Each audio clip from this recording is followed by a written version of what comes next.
2024 সালের 5 আগস্ট এদিন পুরো দেশটাই যেন কার্যত আইসিইউতে ঢুকছিল। চারদিকে ছিল লাশের গন্ধে ভরা, স্বৈরাচার পালিয়েছে, পুলিশ পালিয়েছে, বিচারালয় স্তব্ধ। এই জ্বলন্ত অগ্নিকুণ্ডের উপর দাঁড়িয়ে বাংলাদেশের হাল ধরেছিল 85 বছরের বিশ্বজয়ী ডক্টর মোহাম্মদ ইউনূস। তিনি কোনো রাজনীতিবিদ নন, ক্ষমতার কোনো লোভ তার ছিল না। তবুও আন্তর্জাতিক সম্মান আর আরাম আয়েশ তুচ্ছ করে তিনি এসেছিলেন ধ্বংসস্তূপ থেকে দেশকে টেনে তুলতে।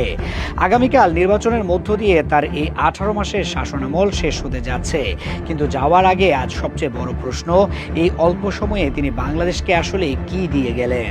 যিনি দেশের জন্য নিজের শেষ বয়সটা উৎসর্গ করলেন, জাতি হিসেবে আমরা কি তাকে তার প্রাপ্য সম্মান দিতে পেরেছি, নাকি অকৃতজ্ঞের মতো আমরা তাকে ব্যর্থ করার ষড়যন্ত্র করেছি? এই তো সেদিন রাজধানীর রাস্তায় অটোরিকশা চালাতে চালাতে রুবেল চাকলাদার বলছিলেন তার হতাশার কথা। শুধু রুবেলের নয়, এটি এখন কোটি মানুষের বিবেকের দংশন। 15 বছরের স্বৈর শাসনের জঞ্জাল কি 18 মাসে পরিষ্কার করা সম্ভব? শেখ হাসিনার পতনের পর যে রাষ্ট্র কাঠামো পুরোপুরি ধসে পড়েছিল, যেখানে 1400 প্রাণের বিনিময়ে অর্জিত হয়েছিল স্বাধীনতা, সেই ভঙ্গুর মাটির উপর দাঁড়িয়ে ডক্টর ইউনূস শুরু করেছিলেন তার একলব্য সাধনা। তিনি তো ক্ষমতায় আসতে চাননি, কিন্তু যখন দেশের ছাত্র জনতা তার দিকে তাকিয়েছিল, শেষ ভরসা হিসেবে তিনি ফেরাতেও পারেননি। তিনি জানতেন এই পথ ফুলের নয়, এই পথ কাটার। তবুও তিনি এসেছিলেন, কারণ তিনি জানতেন তিনি না আসলে এই দেশ আর কোনোদিন মাথা তুলে দাঁড়াতে পারবে না। ডক্টর ইউনূস ক্ষমতায় এসে প্রথমেই হাত দিয়েছিলেন সেই জায়গায় যেখানে গত 1.5 দশক কেউ স্পর্শ করার সাহস করেনি। তিনি হাত দিয়েছিলেন আয়না ঘরে। বছরের পর বছর যে মানুষগুলো গুম হয়েছিল, যাদের মায়েরা জানতো না সন্তান জীবিত না মৃত, ডক্টর ইউনূস সেই অন্ধকারের দরজা খুলে দিয়েছিলেন। তিনি গঠন করেছিলেন গুম তদন্ত কমিশন।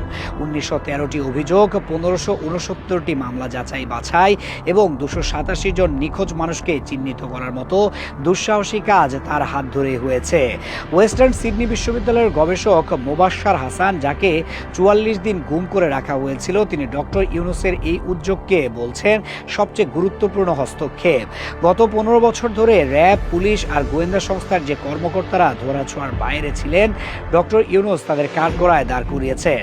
শেখ হাসিনার আমলের সেই ভয়ঙ্কর মানবাধিকার লঙ্ঘনের বিচার তিনি শুরু করেছেন আন্তর্জাতিক মানদণ্ড মেনে। সানজিদা খান দীপ্তি, যিনি 2024-এর আগস্টে তার 17 বছরের আদরের সন্তান আনাসকে হারিয়েছিলেন পুলিশের গুলিতে, তিনি যখন সাবেক পুলিশ কমিশনারদের মৃত্যুদণ্ডের রায় শোনেন, তখন তার চোখে যে পানি আসে তা আনন্দের নয়, তা ন্যায় বিচার পাওয়ার স্বস্তির। দীপ্তি বলেছিলেন, অন্ধের দেশে আয়নার কোনো মূল্য নেই, কিন্তু ডক্টর ইউনূস আমাদের সেই আয়না দেখিয়েছেন। কিন্তু ডক্টর ইউনূসের লড়াই শুধু দেশের ভেতরে ছিল না, তার আসল লড়াই ছিল দেশের মেরুদণ্ড সোজা করার লড়াই। গত 15 বছরে বাংলাদেশের পররাষ্ট্র নীতি ছিল নতজানু। দিল্লির আধিপত্যবাদের যে অদৃশ্য চাদর বাংলাদেশকে আষ্টে পৃষ্ঠে বেঁধে রেখেছিল, ডক্টর ইউনূস একাই সেই চাদর ছিঁড়ে ফেলেছিলেন। তিনি ভারতকে চোখে চোখ রেখে বুঝিয়ে দিয়েছিলেন, বাংলাদেশ আর কারো দাবার গুটি নয়, বাংলাদেশ এখন সমমর্যাদার রাষ্ট্র।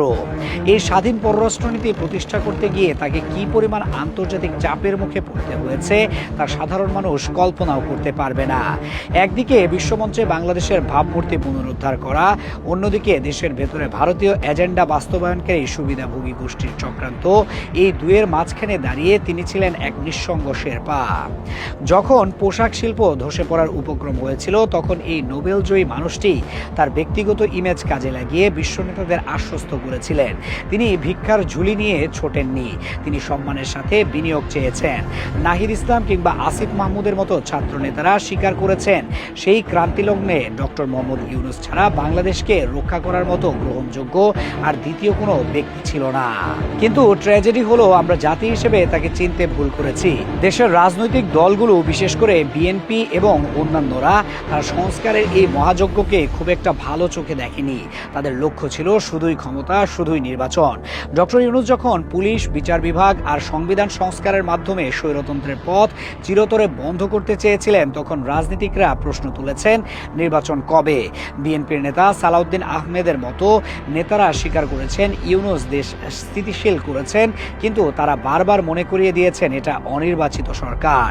এই যে রাজনৈতিক অসহযোগিতা, তার সাথে যুক্ত হয়েছিল প্রশাসনের ভেতরের ডিপ স্টেট।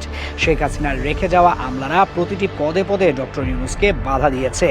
তিনি ফাইল ফাইল সই করেন, কিন্তু আদেশ বাস্তবায়ন হয় না। এর সাথে যুক্ত হয়েছিল সাধারণ মানুষের আকাশচুম্বী প্রত্যাশা।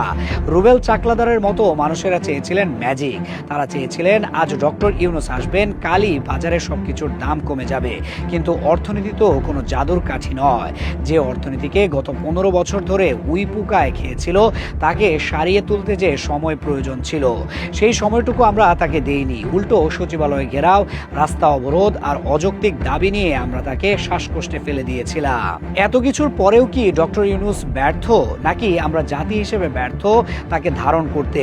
তিনি তো ক্ষমতা কুক্ষিগত করতে চাননি, তিনি তো চেয়েছিলেন একটা সিস্টেম দাঁড় করাতে। তিনি চেয়েছিলেন আমাদের সন্তানদের জন্য এমন এক দেশ রেখে যেতে যেখানে আর কোনোদিন কোনো মায়ের বুক খালি হবে না। তিনি আমাদের শিখিয়েছেন অন্যায়ের সাথে আপোষ না করেও রাষ্ট্র চালানো যায়।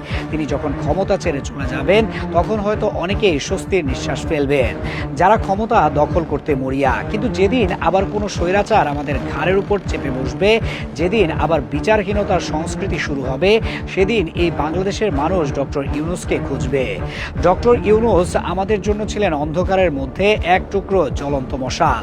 তিনি হয়তো তার ব্যক্তিগত জীবনে, তার গবেষণাগারে বা বিশ্বমঞ্চে ফিরে যাবেন, কিন্তু তিনি গত 18 মাসে বাংলাদেশের ডিএনএতে যে পরিবর্তনের বীজ বুনে দিয়ে গেলেন, তা কোনোদিন মুছে ফেলা যাবে না।